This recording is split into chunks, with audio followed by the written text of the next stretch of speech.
Thank you for signing up and attending our March conversation with Boys Town National Training.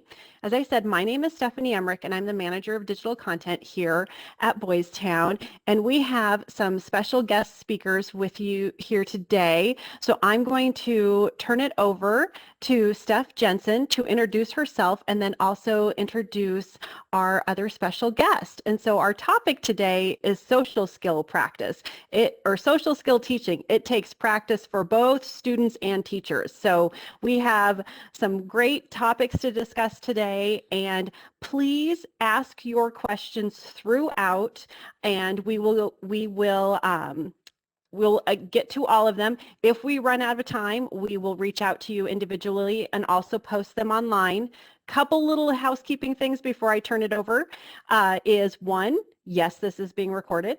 So we will send out the link as soon as we get it all packaged up and posted. So you will get that. Yes, we have a packet for you. And yes, you can get a certificate for attendance. So all of that stuff will be sent out via email and also be posted on our website. So lots of good things for you guys today. And so I'm going to turn it over to Steph. Excellent. Thank you, Stephanie. I appreciate it. And welcome, everyone. Thank you for taking a little nugget of time out of your day. Hopefully you will find this to be beneficial and fun. I think this is going to be a fun hour talking with Kim.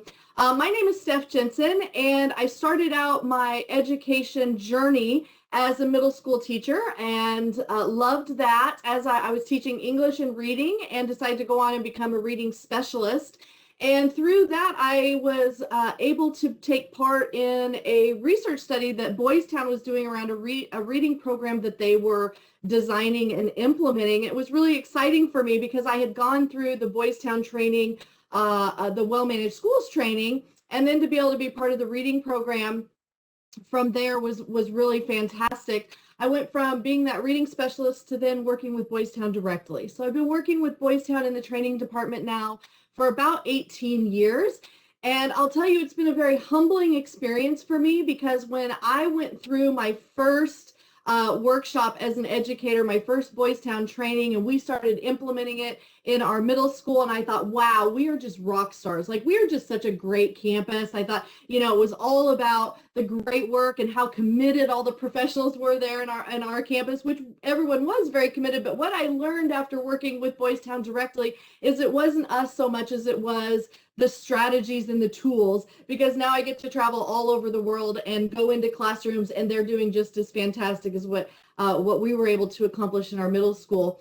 And so we're going to be talking with you today about some of those strategies, some of those tools that can really help us to transform our impact as educators as we start to balance that teaching to academic curriculum as well as teaching to the social emotional side of things, and how that really comes out and blossoms into some really fantastic outcomes with kiddos.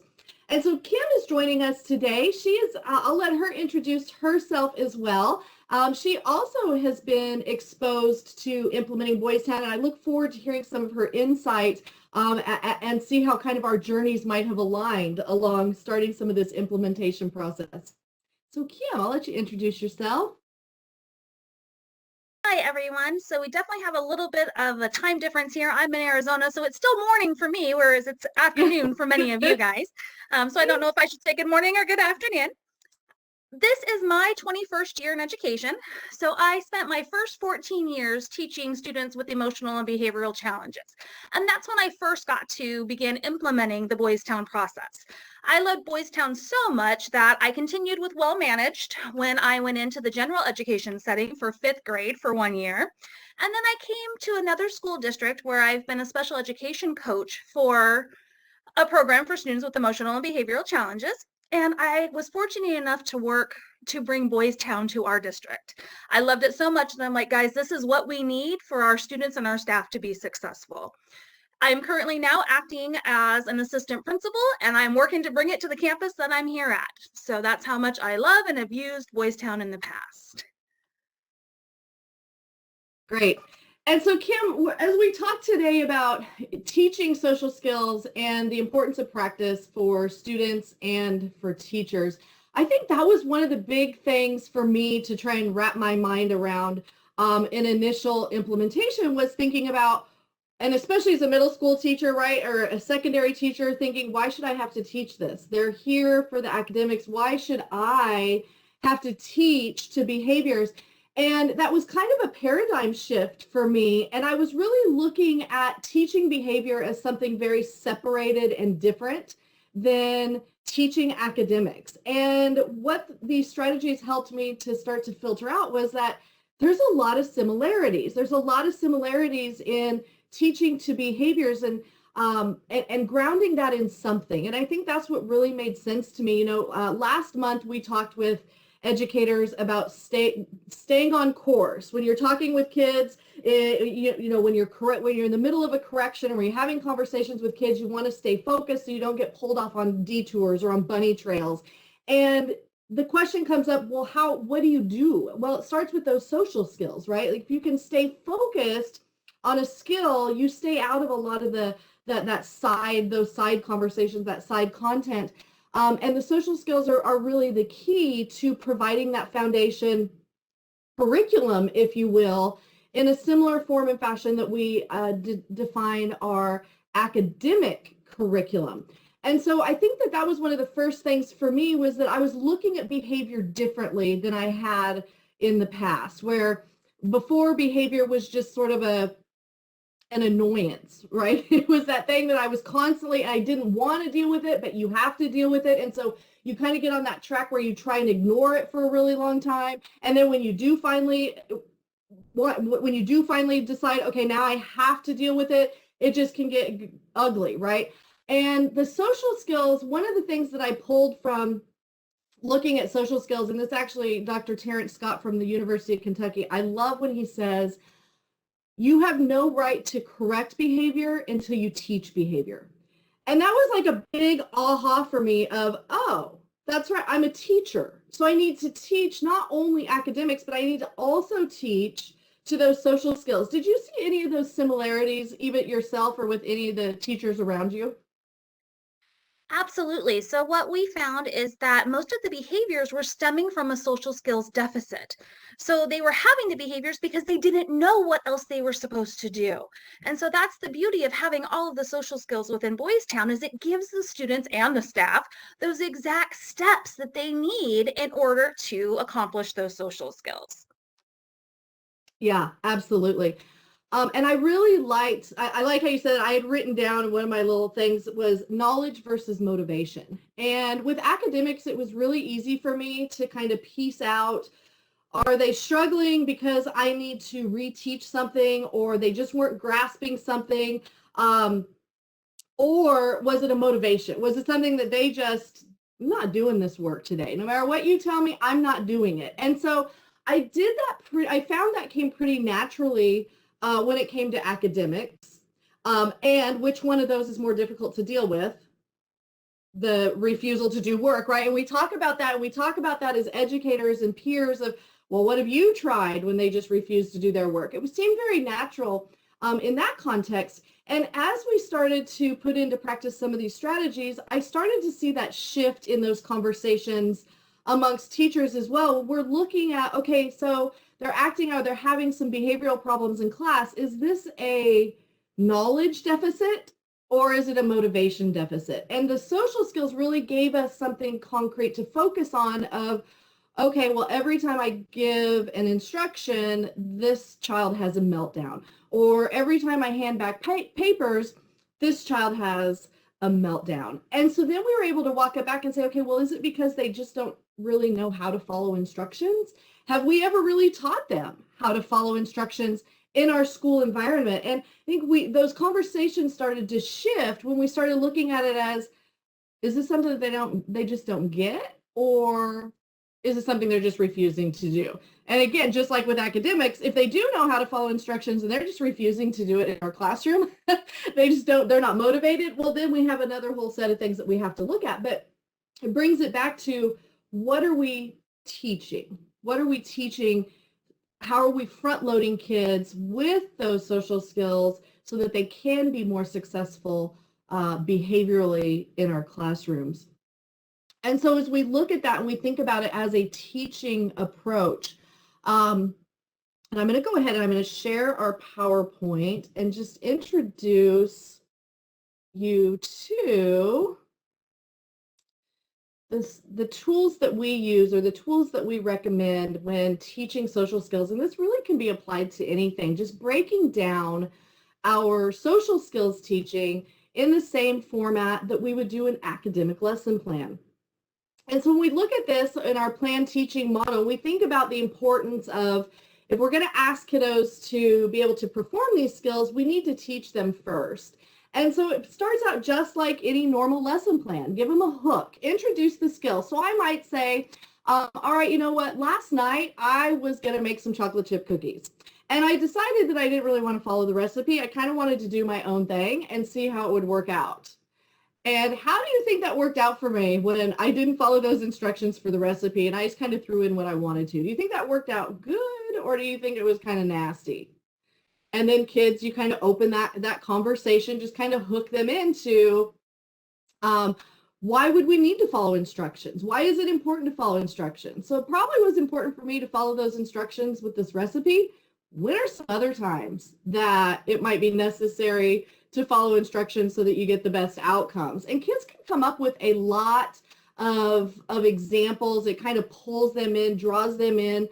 And then say, so when we follow instructions, what we're going to be doing here in school, when you're given an instruction, just want to look at the person, say, okay, and complete the task right away. And sometimes I'm going to ask you to check back. But generally, we just want you, when you're following instructions in school, you're just going to look at the person, say, okay, complete the task right away, check back. So we're going to tell them, just like we would with academics, we're going to go through, right? We give them some examples of how to, so if we're doing a math lesson and we introduce them to the concept, we work a few problems on the board, show them exactly how to do it, and then we might give them a reason, right? So if you're able to follow instructions like that, it's more likely that you're going to get your work done correctly, and you'll probably get it done more quickly. So just giving them a couple of reasons, and then giving them a practice. Practice is so important, and I think this was another area that was more challenging for me personally to try to really grasp as a common thing that I did all the time, was practicing that social skill. We do it again with academics, but sometimes we leave it out in our social emotional learning training.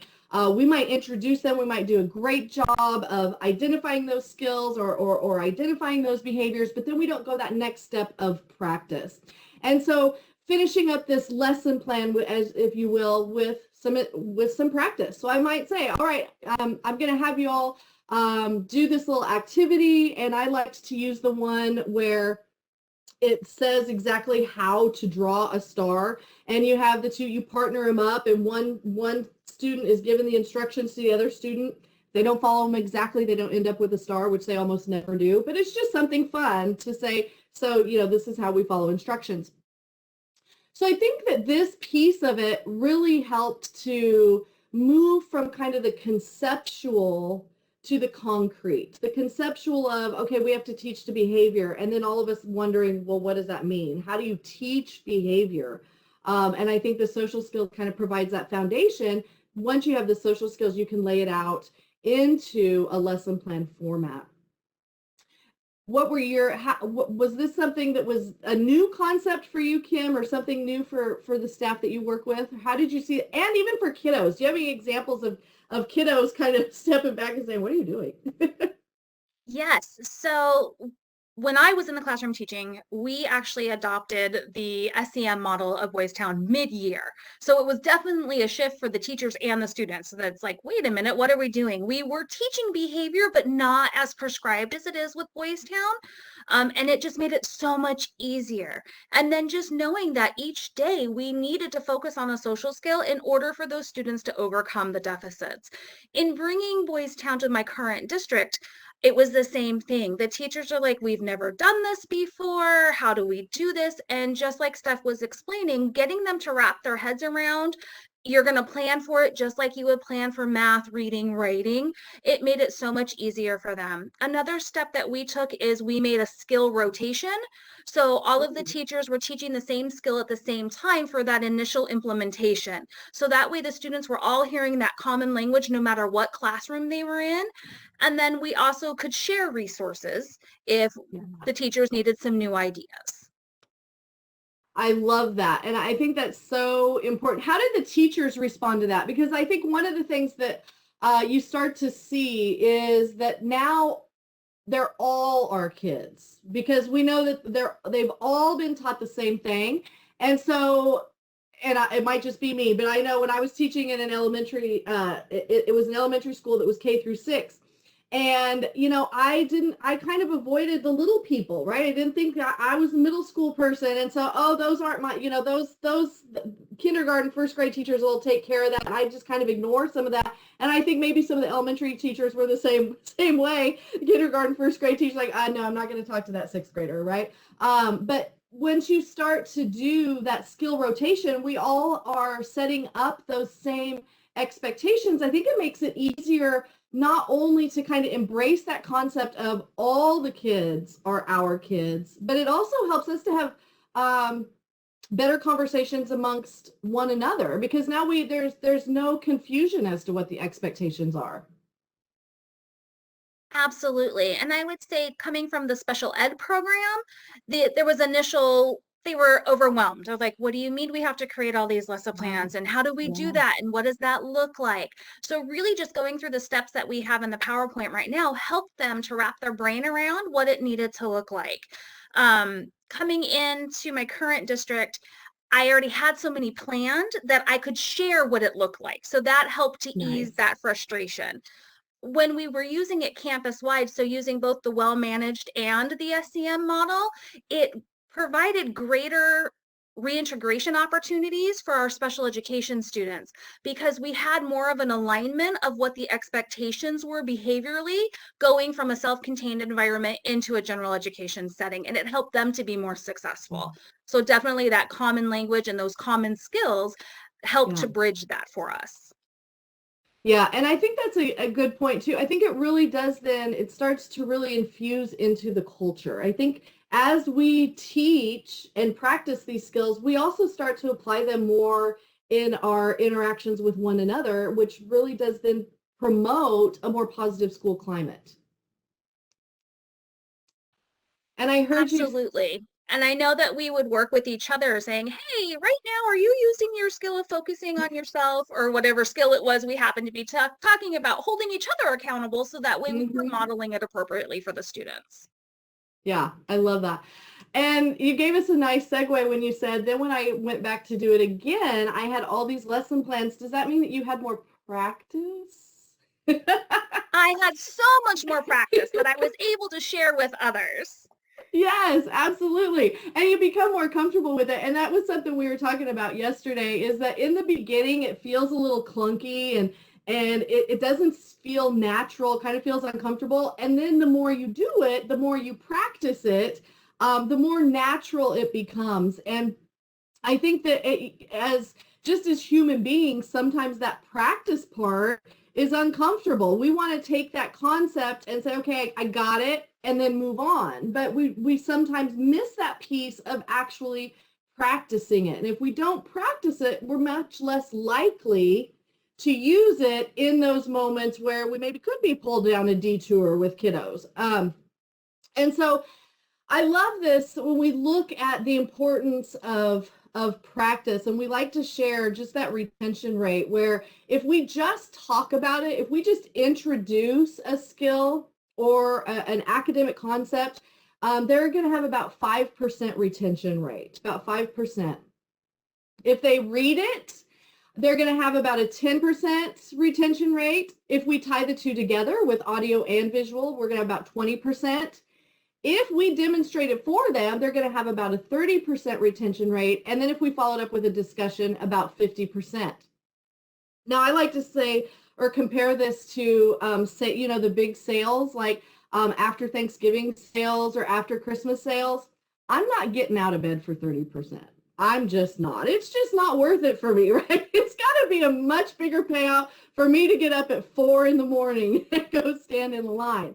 And I feel the same way when it comes to this sense of practice, because if we practice it, we get a 75% return. Now that's worth getting out of bed for, right? If we can get that 75% return, and then if they have an opportunity to teach it themselves, 90%. And so the practice piece, I think sometimes is the one piece that sometimes if we're kind of looking at this as a potpourri or a smorgasbord, we're going to pick the pieces that we want. We're like, okay, I'll introduce it to, I'll do the hook, I'll introduce it to him, I'll give him the steps to the skill, but I'm going to cut the practice out today because I don't have enough time. I think this really kind of reinforces the importance of don't take the practice out, because the practice is really where the greatest amount of learning and internalization comes into place. And I think that some of those challenges might be in the classroom, finding the time for that practice. Do you have some examples of how people were able to spontaneously practice or some good ideas of practice opportunities with kiddos? So, I mean, it really depended upon the skill that we were working on at the moment. There are so many more resources out there now than when I first started using the program. When we first started using the program, we were creating our own. So really just tying it into as many different things as we could, making it applicable to their real life so that they had those connections to make it meaningful. Awesome. Steph, what else?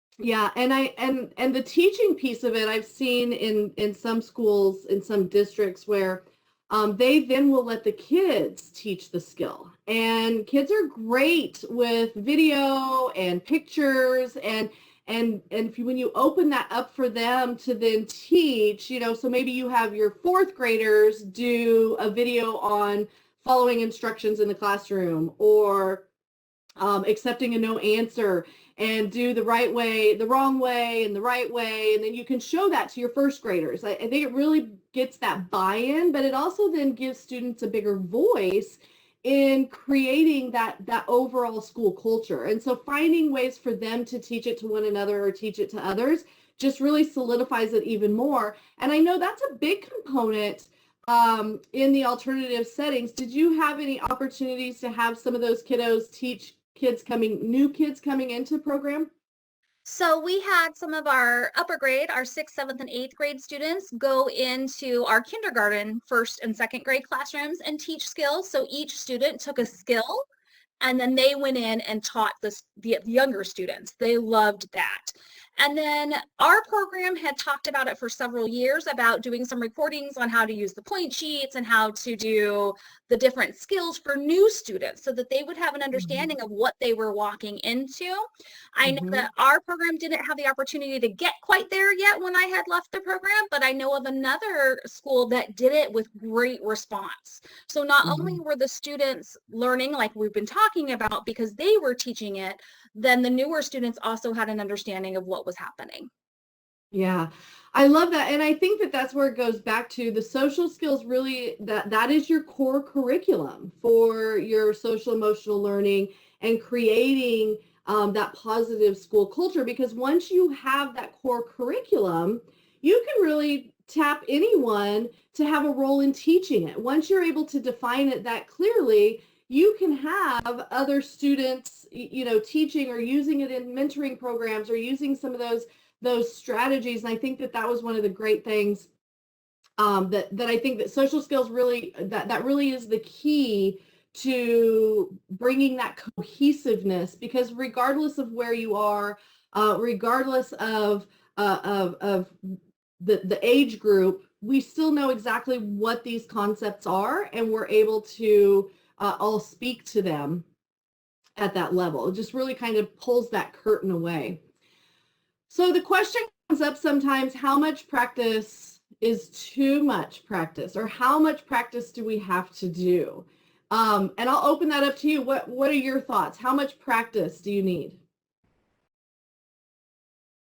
So Steph, I'm going to go back really quick. One thing to add is by having the students teaching the social skills, it also gives other students the opportunity to shine. So those students that may not be strong academically may be your star students for a certain social skill, and it gives them that opportunity to take some pride in their work when they might be struggling in other areas. I love that. That's awesome. Yeah, for sure. So think about some of those kiddos. I know you've implemented it across a full continuum. How many times do I need to practice with each student? As many times as they need it. Yes. I mean, obviously. So typically with a general education setting, we would say we need to be teaching a social skill about 10 to 15 minutes every day, and then supplementing on an as-need basis with individual students. In the self-contained environment, we would tend to do it anywhere from 25 to 30 minutes a day. Awesome. Yeah, and when we bring this back to academics, don't we kind of do the same thing academically? If we see, 90% of our class, 90% of our students might get the concept with the one lesson plan. We're still going to have that 5 to 10% that need extra practice, and we don't turn them down for that, right? Behavior is the same thing. All of our kiddos are not going to master these skills right away. They're going to need more practice, and some of them need more practice than others. They give us lots of opportunity to teach and reteach and reteach. And I think that, again, this allows you to really stay focused on the particular skill deficit instead of going down those detours or taking things personally. And I know that was a big thing. For me initially in my education career was taking some of those behavior mistakes as a personal affront. But when you start to shift that and think about it as social skills, or thinking about it as teaching to behavior in the same way you teach with academics, I started to view those things as just another opportunity to practice. Okay, this is just another opportunity for me to reteach this to you and practice one more time. I actually found in some instances the kiddos start to understand that, you know what, we're just going to go back and talk about following instructions. I'm going to give you a couple more opportunities to practice that with me, maybe in some of your free time after school. And sometimes that was enough to shut it down. No, I don't want to practice. No, I'm fine. I know what I'm supposed to do. And to me, it was like, I didn't really care what the motivation was that changed the behavior, as long as the behavior changed. And sometimes it is just that piece of it of saying, it's fine. We can have lots of opportunities to practice this again. And I think that also kind of looks at the motivation versus knowledge piece of it too, because once they get to that and they see that we're going to stay on track, that they're like, okay, yeah, I'm not going to play this anymore. Right. And I think to build on what you're saying, thinking of teaching behavior in the triangle with the tiers, our tier 1 intervention, our tier 2, and our tier 3, behavior is exactly the same. So you're going to look at those students and determine what tier they're at and be able to support them the same way we would do with the academics. Yeah, absolutely. Absolutely. So as we look at the practice, teaching and practice, here's some examples of different ways different classrooms are highlighting those social skills. I kind of like the visual aspect, the auditory aspect of it, but again, you still want to do that practice, because once you've done these different components, then you can just refer kids. You can do a lot more prompting.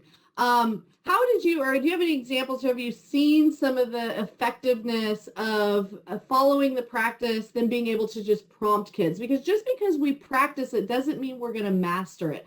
I like to say practice makes possible. Practice doesn't make perfect, but practice makes possible. And sometimes we have to prompt. That is wonderful. So in the self-contained environment, we actually had each student with a mini ring of the skills. So that way, if they couldn't see our skills posted on the wall, we could say, hey, take out your skill ring, and they had it right there with them. In addition, all of the teachers and the assistants carried the cards that had the skills on a clipboard, so they could easily call the students over. They could let the student read off of the skill card to help practice what they needed to do so they knew the steps. Awesome. And again, just to put it, I keep going back to aligning it with academic teaching. We do a lot of prompting in our academics as well. I know as a reading teacher, if kids were stumbling with a word, I would kind of prompt them with that word, not immediately correct them. I think we can do similar things when we teach and practice the social skills. It's much easier than to use those prompts, and also to kind of use those prompts preventively. So we know that there are kiddos that are struggling with certain skills. We might give a quick prompt. It just kind of reframes that brain. It helps them to kind of make that shift. When I say, all right, they're in the middle of a group activity, and I say, okay, everybody, I'm going to give you an instruction. Remember how to follow instructions. Well, then that kind of gives that reminder, that prompt to not only the entire class, but maybe, Isaac and Tiffany, who really have a difficulty transitioning between activities, to think, oh, getting an instruction. Oh, yeah, I know how to do that. So I think those Right. prompts become more natural, maybe. And I think too, also aligning those social skills with the academic task. So, hey, right now we're going to be doing X, Y, and Z. What skills are we going to be using when we're getting to these tasks to help the Yeah, students make the connections? that's awesome. And that kind of goes back to that, letting them teach it, letting them have ownership of it. Yeah, very good. Excellent. And that brings us to the concept of blended teaching. And I know you and I talked about this yesterday, and it really ties into the more you practice it, the easier this becomes. And I loved how you said, yeah, this was one of the things that was kind of tough in the beginning, but it becomes much easier. Why don't you go ahead and talk to us about what blended teaching is, or how you apply blended teaching? Okay, so your blended teaching is when you're being able to actually teach the social skills within the context of your academic area. So it's being able to take a book and discuss what skills the character is using and how they're applying it through the course of what's happening within the story. We have some examples right here on the screen for us.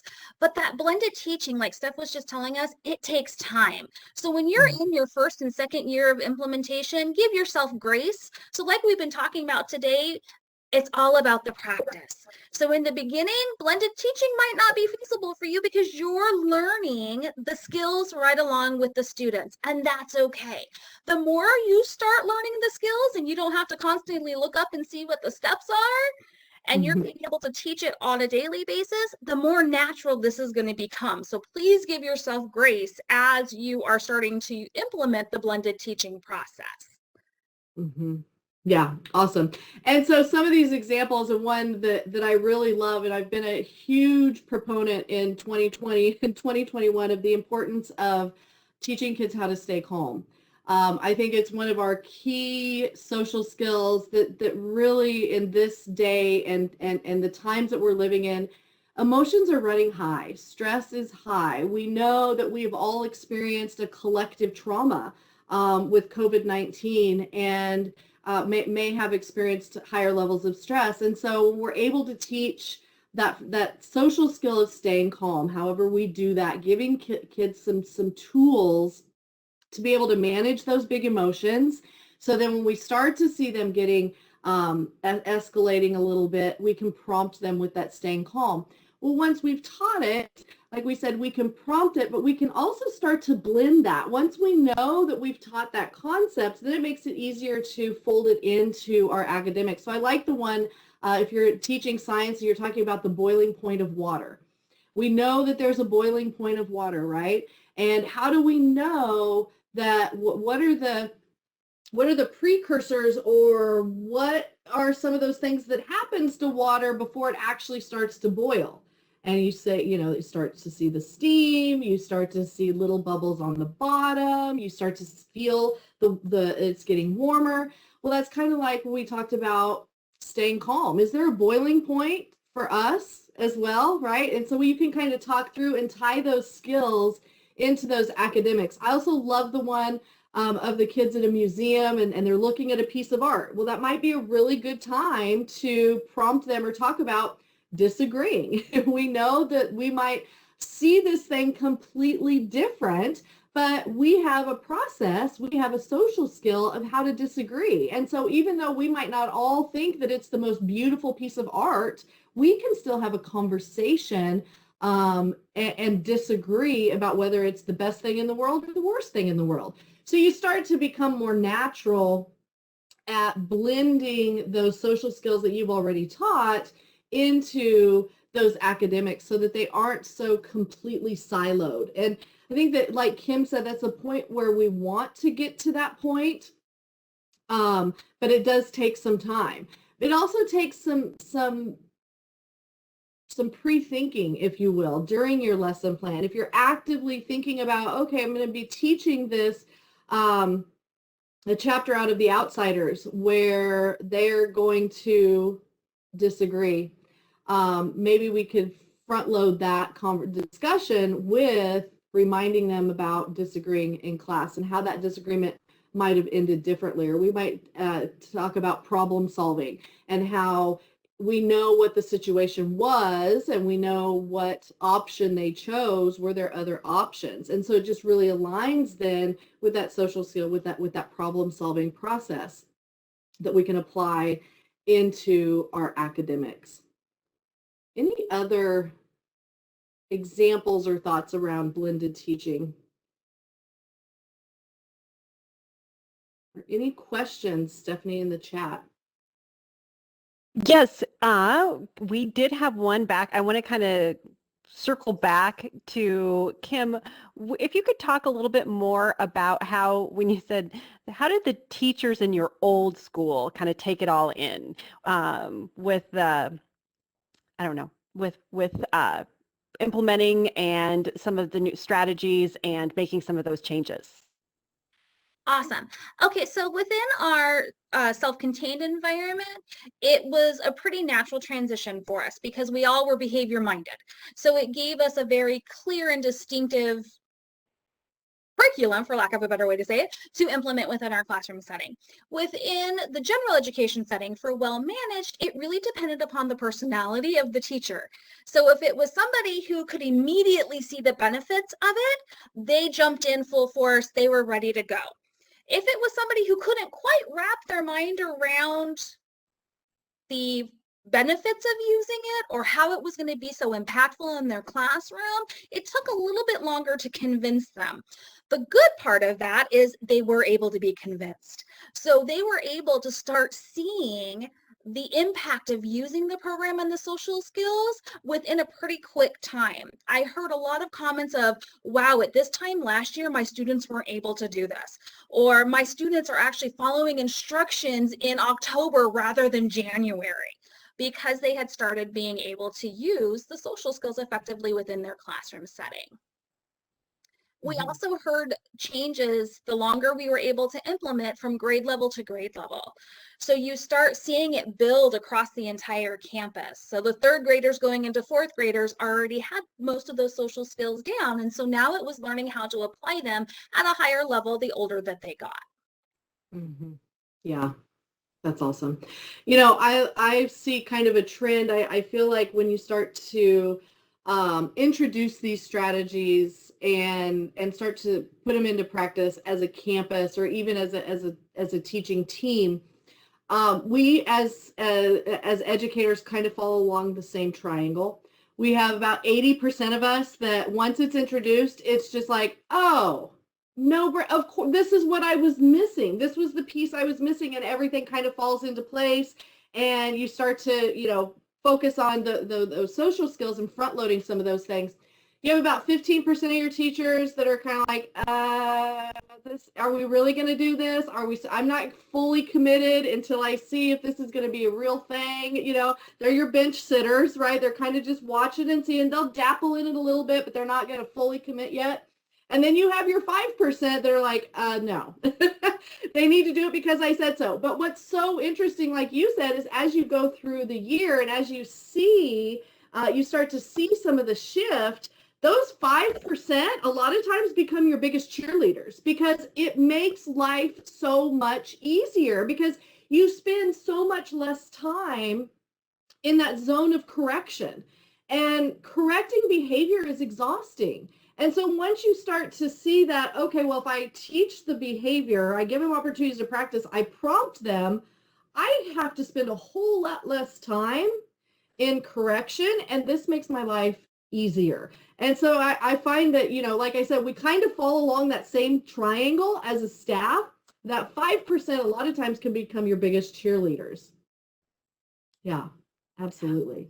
I did have a question for some of the feeling. Okay, when we looked at the plan teaching example, on the steps of reasons and Yeah. practice. So if you guys could give some tips on where the reasons, what exactly kind of that means, and then how to overcome that kind of feeling of not making the practice feel so forced.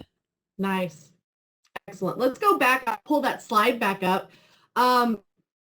Kim, do you have any thoughts on reasons? So for reasons, really trying to get it to connect for what is relevant for the students. So if you can make some sort of connection to something that's currently popular. So what we have right now, Among Us is one of the current things, Minecraft, that type. If you can make some sort of connection to that, the students are more likely to buy in. Also making it relevant sometimes to home life. So have you ever had a time when you haven't followed an instruction at home? What happened? So when you can give them those real life applications that they've probably experienced, it gets them going, oh yeah, I see where you're going with this. Mm-hmm. Yeah, absolutely. And I think that is the key. It has to be meaningful to the student. The reason that you give to do this again or to try this skill, really, it has to have some meaning to that individual student. We kind of use the formula of the ABCs. So we want our reasons, the primary reasons that are going to work to shape behavior is to avoid a negative, right? We all want to avoid a punishment. We want to avoid a negative outcome. So if we can tie a reason to avoiding a negative, that's one way to give a reason. And another one is benefit to self. What's in it for me, right? We all naturally ask, what's in it for me? And so if we can come up with a reason that's a benefit to themselves, that's a good, that generally will connect. And then the last type of reason that we use is concern for others. Concern for others is a little bit higher developmental concept. And so we find ourselves a lot of times using those avoiding a negative and benefit to self. But the more as they start to mature, as they become more intrinsically rewarded, we want to then be using more of those concern for other types of reasons. Yeah. But again, whatever is going to be most meaningful to the student, and the more we can connect to them, the more powerful that reason will be. But it is just that common thing. They are thinking, what's in it for me? Why should I do that? And so the more that we can include that in part of that plan teaching and part of that lesson plan, the more quickly we get buy-in from the kiddos. Yeah. And then the practice, what was that? The other one, Stephanie, was practice? Yeah, how does some tips for practice kind of can be stressful, and and it can be what are some tips there of not making it feel forced, but then also remembering what all of the pieces. Yeah. And so I would say there are lots of great resources. I'll pull that slide up here for the practice piece. You don't want to have to come up with it on your own. We have lots of resources at Boys Town in our Boys Town Press. We have lots of resources there. We also, if you go to boystowntraining.org, there are lots of lesson plans that you can download that include that practice. One of my favorite sayings came from a PBIS, a leader in PBIS, and he said, one of the great things about PBIS is that you should adapt and adopt. There's so much information out there. There are so many lesson plans around social skills that are out there. He said, find ones that work for you, adapt it for your situation, and adopt it as your own. So there are just tons and tons of resources, whether you go to the Boys Town Training site, or if you go to PBIS, you go to some of those other platforms, you'll be able to find some of these lesson plans around social skills and start getting some ideas for practice and pick the ones that are going to work and be most comfortable for you. Yeah, don't feel like you have to do it all on your own. The other thing, I want to go back to reasons, because as I was thinking about that, I was thinking about resources for reasons. I was in a classroom not long ago, and the teacher, when she introduced when she would do her planned teaching of the skills, she would ask the kids, what would be some reasons to use this?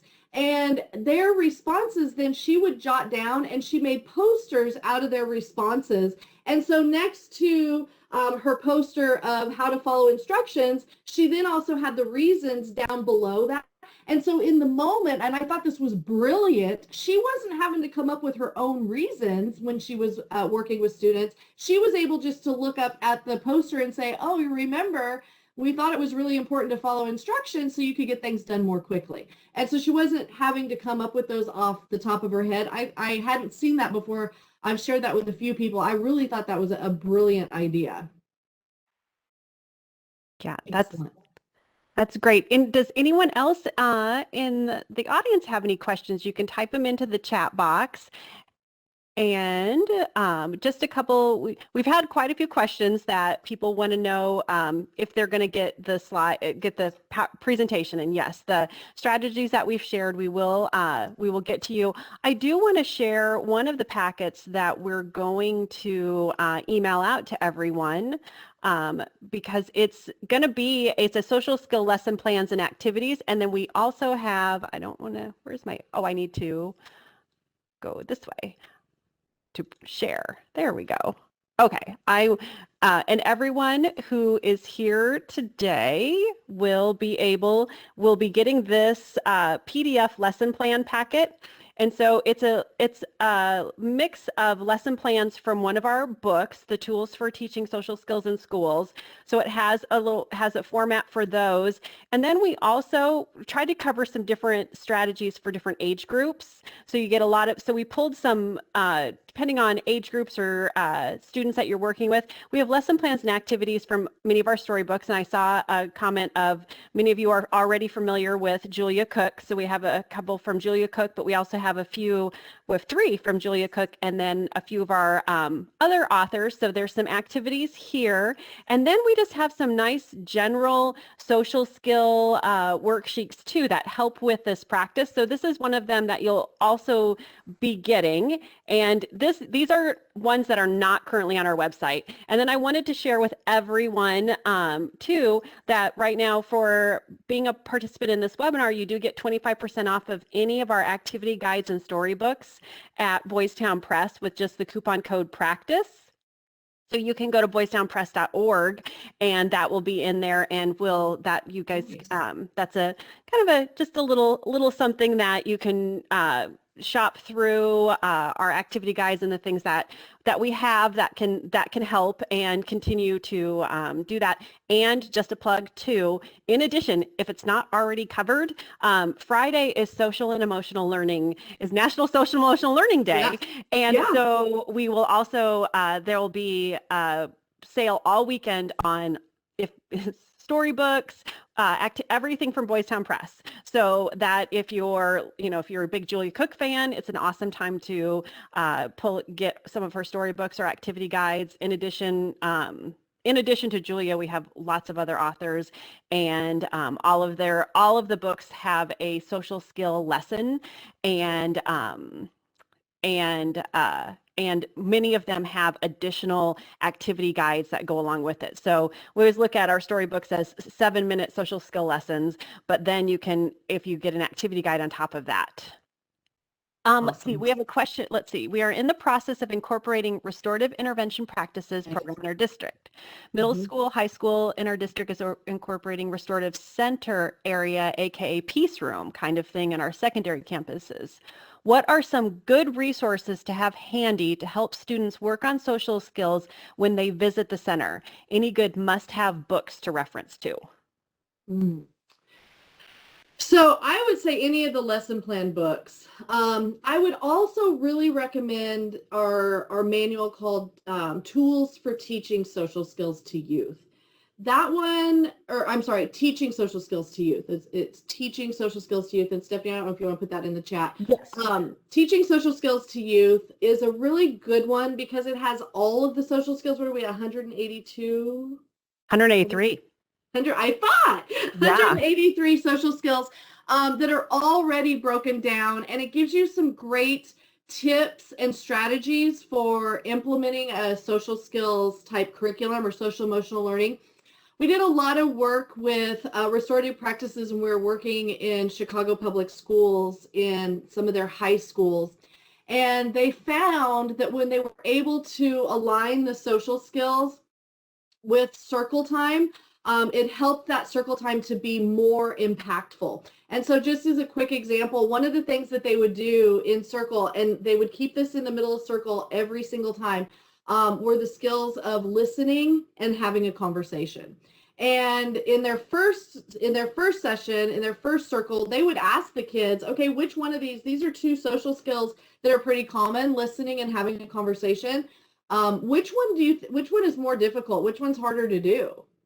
And about 90% of the time, the kids would say listening. It is very hard to listen to someone that has a totally different opinion or a totally different viewpoint. And so that's what they'd say, well, that's why we're going to really practice listening and talking with one another, having a conversation in circle, because we do know that it's hard.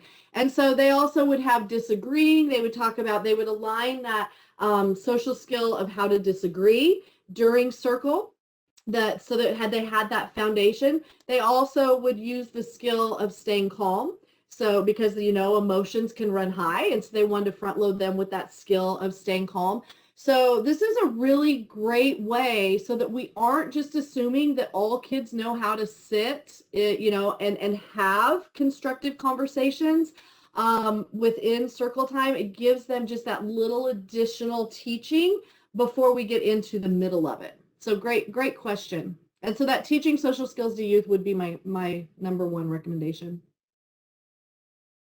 And that one is included for just so 25% off. If you don't have it, this would be a time that you can get a discount on that one.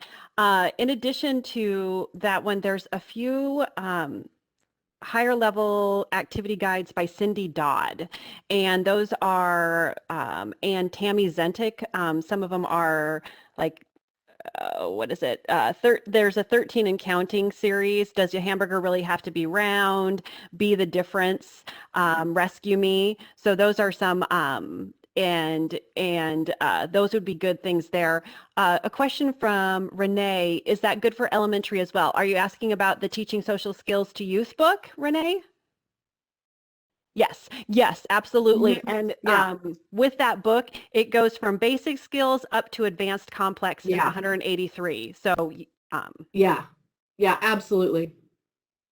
And it does come with posters and downloads with it. They used to have a CD. Now you get you get a link so you can download all those and have them in PDF. When does the discount code expire? We'll do end of April. How does that sound? So you have the whole month of April. And how many times can you use it? I just set it up as. There you go. So it's a good opportunity. It is to look for some things and kind of fill in your library, fill in your social emotional learning library. Yep, absolutely.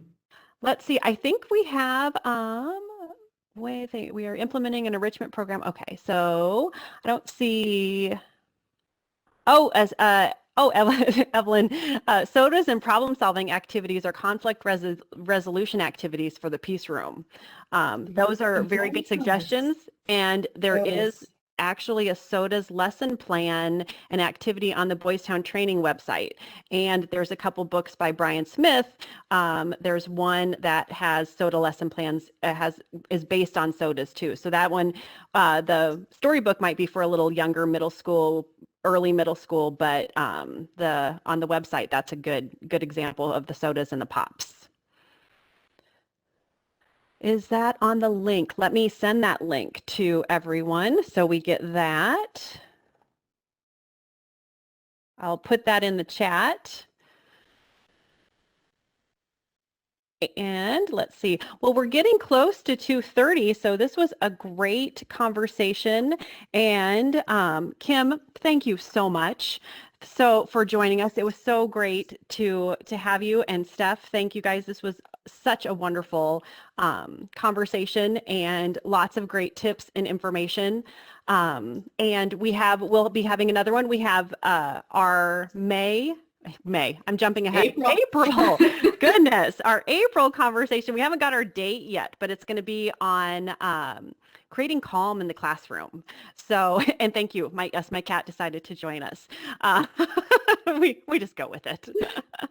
But thank you to everyone. If we don't have any more questions, you get 5 minutes back in your day, and we will send out, like I said, the email for the recording, the packets, all of everything on the screen. And if you need a certificate for attendance, you will get an email for that. And then we will have the email for the sign up on our website. So it'll be on our website for next month. So you'll get everything. And it's great to sign up, even if you aren't sure you can make it, because then you always get the recording and you always get notified for the next month and everything like that. And Kim, I really hope you will come back and talk with us again. It's been great to have you and such great tips.